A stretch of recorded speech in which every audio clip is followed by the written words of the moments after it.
Yaxshi pulga yaxshi narsa olaman deb o'ylagan. Lekin adashgan ekan. Ko'pchilik planshet olishda deyarli faqat shu narsalarga e'tibor beradi. Bu safar men ham bor ularning ichida. Korpusiga e'tibor beradi, qanaqa materialdan tayyorlanganiga.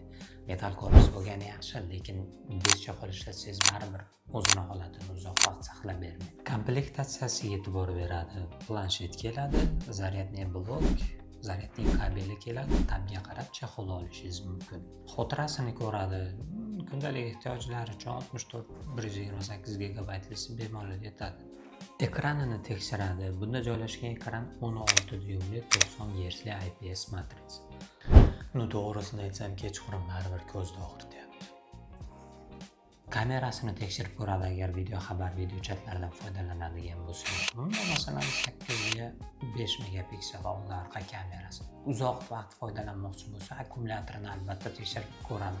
Akkumulyatori masalan 8000. Agar bir kunga yetmay qolsa, 18 vatli zaryadniki ham bor.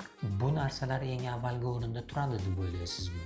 Aytishingiz mumkin, Helio G99 protsessori bilan deyarli muammo bo'lmaydi. Lekin buni uyga borib ishlatishni boshlaganingizda sizda qanaqa kamchiliklar kelib chiqishi haqida siz bilmaysiz. Bu xuddiki do'konga shikolat olgani kirib turib, uni qadog'iga qarab baholaysizda, keyin uyga kelib yeb ko'rganingizda menda xuddi shunday bo'ldi planshet bilan. Hop, qaranglar endi. Qiziq joyini ko'rsataman. Wi-Fi Samsungga ulandi. Boshladik. 12 sekundda o'ziga keldi. Bu ham uncha qiziq joy emas. Mana qaranglar mana. Soniya. Hop, ochdi. Hali ham ochgan yo'q to'liq. Hop, menga VK kerak masalan.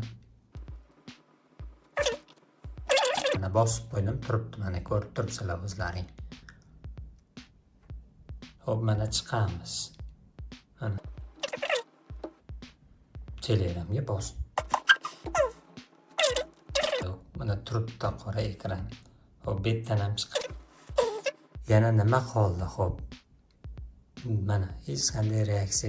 Endi aytishingiz mumkin, to'g'ri narxi arzon. Men masalan 7,5 ming rublga oldim. O'zbekistonlik puliga bu 1,100,000 ga to'g'ri keladi. Lekin bu narsalar bir kun bo'lsa mayli, 2 kun bo'lsa mayli, har kuni bo'laveradi. Bunaqa nervatrovka kerakmi sizga? Bunaqa muammolardan qochish uchun nima qilish kerak? Shokoladni do'konda yeb ko'rib olish kerak.